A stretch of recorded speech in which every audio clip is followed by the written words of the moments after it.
We have to recognize this. Bhakti, if properly performed,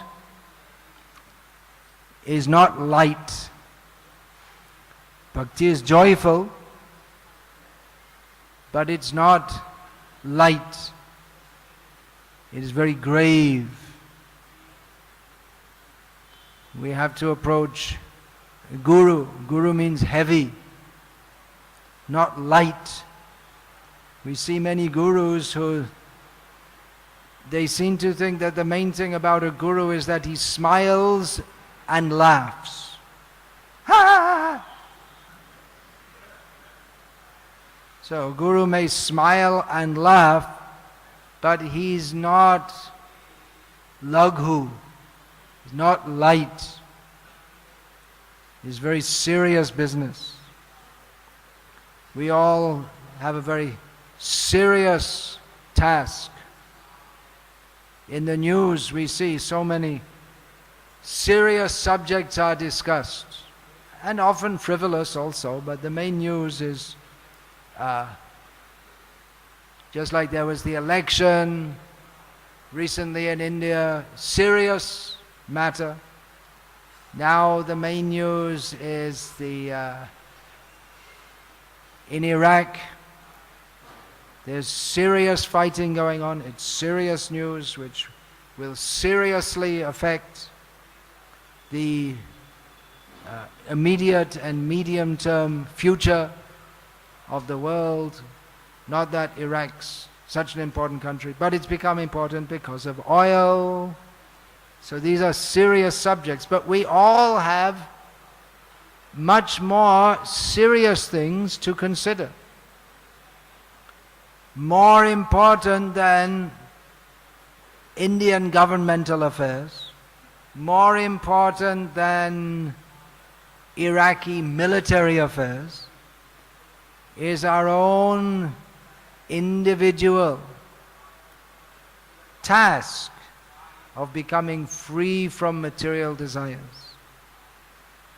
It's a very grave task. Now we may say, well, no, Indian governmental affairs are more important. They affect more people. Well, in one sense that's true, but whatever effect is there, whether India prospers or fails to prosper or whatever, whether the government operates effectively or not, still, janma mrityu jara vyadhi, birth, death, old age and disease will go on. So the most important business is to get free from birth, death, old age and disease and go to Krishna. That's why sadhus traditionally, they cut themselves off from the world. Nowadays, if we go, we'll find in many ashrams, the first thing, sadhus, they get up, in the winter, they'll sit in the sun with tea, or if they're in South India, with coffee and read the newspaper. That's their morning sadhana.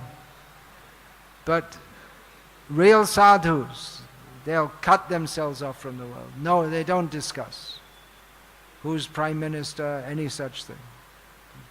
Cut themselves out, because they have serious business to do. So our position as followers of Srila Prabhupada is somewhat in between. Our real business is to cultivate Krishna consciousness.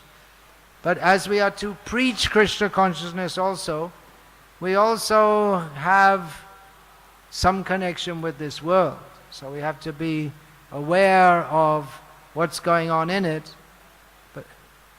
But at the same time, we have to understand that the really important business is not how big we become in the eyes of foolish people, or even how big we become in the eyes of learned people or enlightened people. That is not our aim. Our aim is to, as Srila Prabhupada said, become mad after Krishna. But if we're mad after sense gratification, everyone in this world is mad after sense gratification, then there's no question of developing love for Krishna. This important point should be discussed regularly.